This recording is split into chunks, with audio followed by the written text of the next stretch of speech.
La paracha de Shemot de Vaïra, on va rencontrer Moshe et Aaron.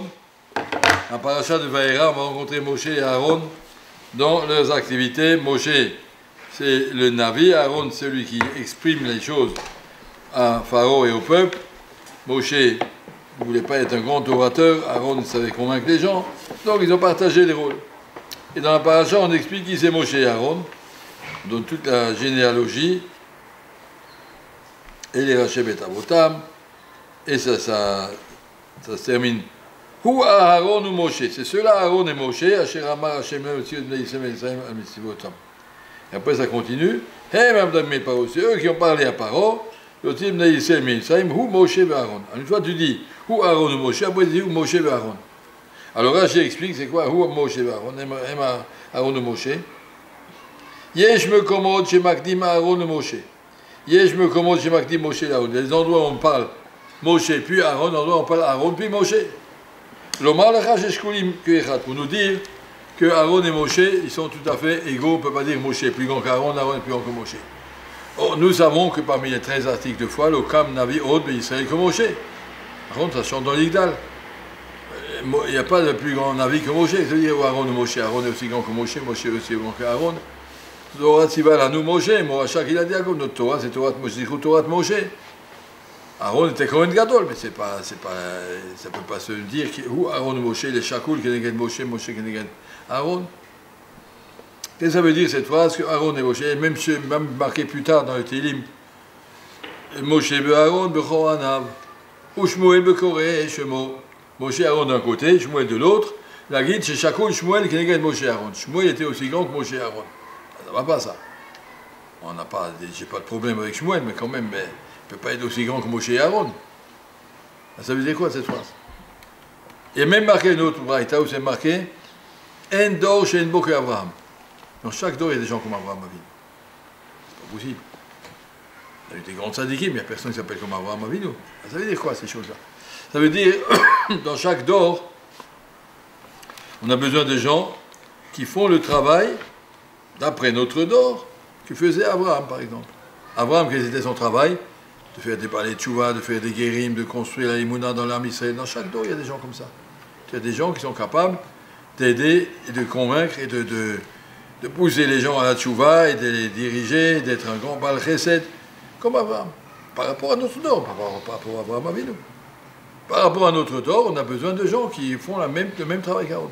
Shmuel, dans son dor, faisait le même travail que Moshe et Aaron. Aussi bien qu'à l'époque de Moshe et Aaron, on a besoin de gens qui sont grands comme Moshe et Aaron, parce que la génération était très grande. À l'époque de Shmuel, la génération était un petit peu moins grande.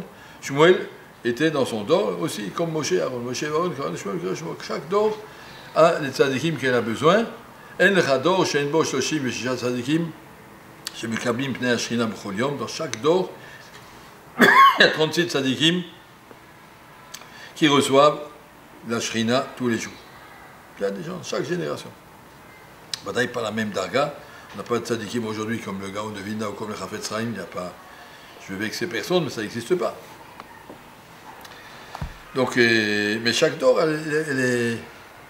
La Hashpa, que Kadosh Baruch Hu envoie, il y a marqué au début du Chumash, Ra Kadosh Baruch Hu chez tzadikim muatim, Amad Ushtalam B'chol dor vador.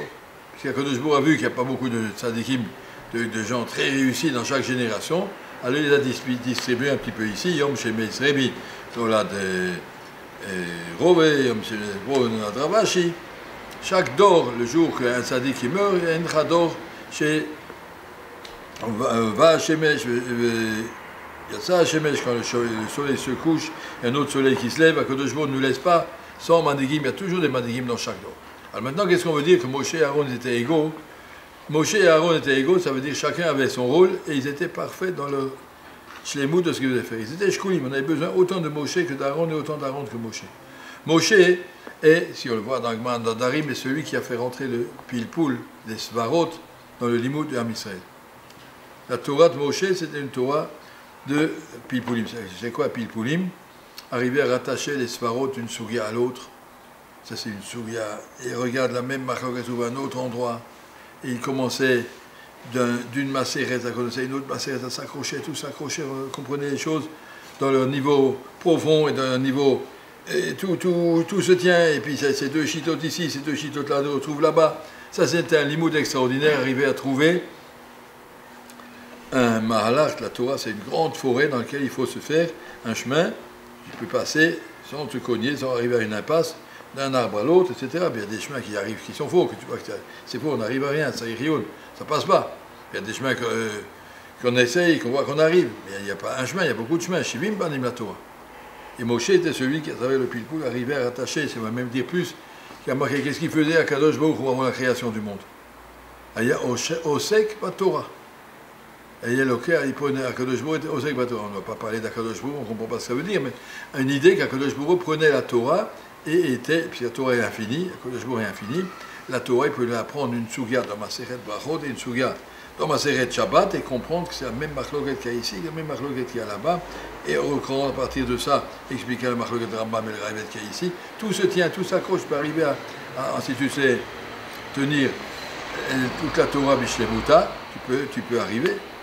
On dit que Rabbi Israël Salanter, au début qu'il a essayé de propager la chita du Moussar, il y avait beaucoup de rabbanim qui s'opposaient, ils disaient que c'est du bitouzman, il ne faut pas faire du Moussar, il faut étudier la Gemara et c'est tout.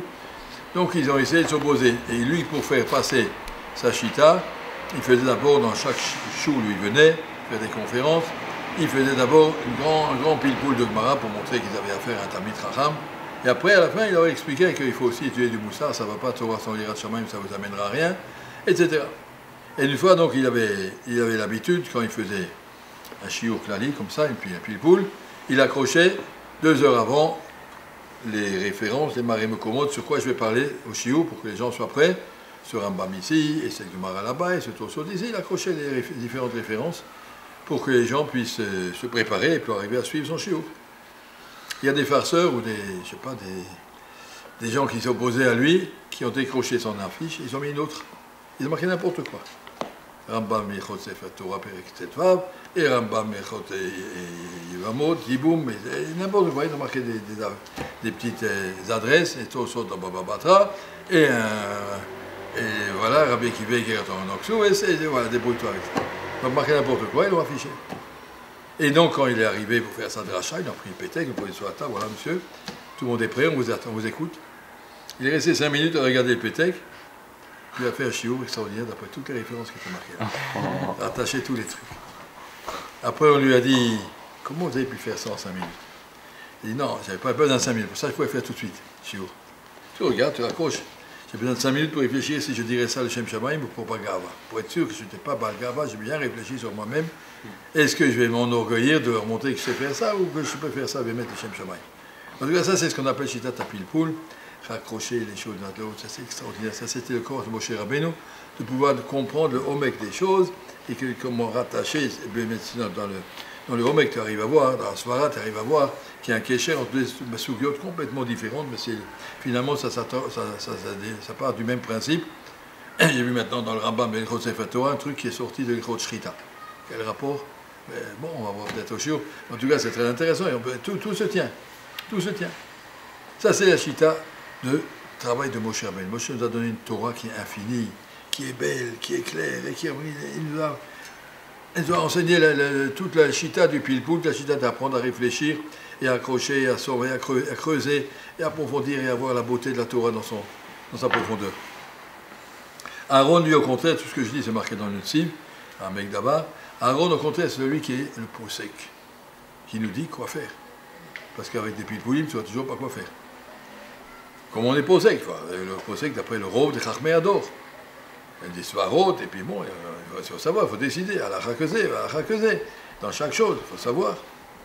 Aaron est celui qui disait halakha le maaseh, des poskim. Vous avez dans chaque dos, vous avez des gdolim, vous avez des poskim. Un posek, c'est celui qui est capable, pas à travers des pilpoulim, mais à travers la masoret adorot, tout ce qui s'est passé à travers toutes les générations, comme on a toujours fait dans ce cas-là, où c'est composé d'Amdouza comme ci, comme ça, et s'il y a des svarot de tous les poskim du dos par rapport à ce nouveau problème, alors on suit le rôle des poskim, on regarde quels sont leurs svarot, on regarde si on est convaincu de ce qu'ils disent, ou si eux-mêmes ils ne savent pas ce qu'ils disent, ou s'ils ne disent pas ce qu'ils savent. Il y a toutes sortes de choses qui vont permettre à un posek d'être un vrai posek, un grand posek. Ce sont deux métiers différents, Moshe et Aaron. Il se trouve que Shmuel, il savait faire les deux. Dans chaque dor, il y a des gens qui sont des... Khatam Sofer, par exemple, c'était un des grands poskim, en même temps, c'était un grand mefarech sur la Gemara. Mais il y a Rabbi Kiveger, on ne le voit pas comme posek. De l'autre côté, on le voit aussi, mais c'est plus connu pour son omeg de Svara. Voilà, donc si on explique ça, dans chaque dor, il y a des poskim et des lomdim. Il y a des svarot et il y a de la halacha. Je me rappelle une fois, il y avait un mariage à Poniovitch, un bachour, et Rab Shmuel Rozovski, qui était au Shiva, était là-bas, Sader Kiddushin, et sous la choupa, le père est niftar. Le père du Khatan, crise cardiaque, tac, il a amené une ambulance, voilà. On continue pas. Qu'est-ce qu'on fait? La Kala est là, la choupa est là, tout le monde est là. Est-ce qu'on doit continuer, on doit arrêter? Alors Rab Shmuel a dit, toute une soirée dans ma Sechet Gittin, d'Octubo, toute une souria, il a dit, allez chercher Rav Wosner, demandez-lui. Rav Wosner, c'est le posek de Zichron Meir, c'est le posek de Bnei Brak. À lui de dire. Moi, je peux vous dire ce qui est écrit dans la Gemara, et je sais ce qui est écrit dans la Gemara, je sais comment être posé à partir de la Gemara, mais ce qu'il faut faire, c'est ce que lui dit. Et après, quand Rav Wosner a dit ce qu'il faut faire, je ne me rappelle plus s'il a dit de continuer, je crois qu'il a dit de continuer comme ça, comme s'il n'y avait rien. Et Rav Shmuel Rozovski avait dit dans la Gemara, c'est pas marqué comme ça, dans les Rishonim, pas marqué comme ça, mais je vais dire que je suis sommaire sur la halakha, on est sommaire sur le posek, pas sur l'omdim. Ça, c'est la suite, c'est pas qu'il y a une contradiction, mais quand tu as une grande forêt, après, où c'est qu'on doit passer, halakha, le maaseh, le Torah nous a dit, suivez vos poskim, il y a des rabbanim, ils sont là pour ça. Quand on demandait une question au Steipeler, une question d'halakha, le maaseh, il disait 570, non, il disait pas comme ça, il disait, il y a ici Rav Gestetner, il est payé pour ça. Moi, je ne suis pas payé, je suis bénévole. Il est payé pour être le posek du village, et bien il prend la responsabilité, moi je ne réponds pas aux questions. Je ne réponds pas, pourquoi je ne sais pas. Lui, il a appris ça, il a appris ce métier-là, c'est autre chose. Comme si l'Avdil, si vous voulez dire, il y a des médecins qui font de la recherche, il y a des médecins qui font de l'hôpital. Ce n'est pas les mêmes. On a besoin des deux.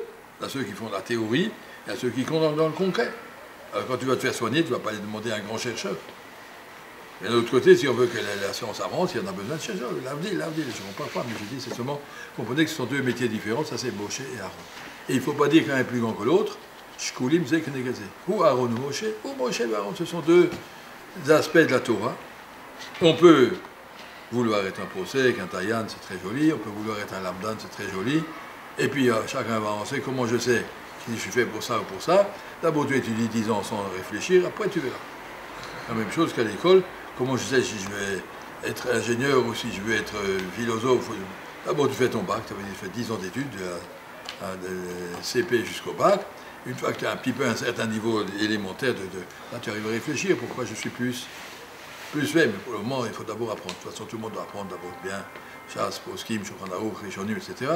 Et après, plus tard, tu choisiras où c'est que tu peux t'intégrer. En tout cas, il faut savoir que c'est deux choses différentes, Moshe et Aaron, savoir respecter l'un et l'autre, et savoir accepter l'un et l'autre. Au Hachem, Israël a toujours eu des poskim, a toujours eu des lomdim, ça continuera jusqu'au Mashiach. Amen.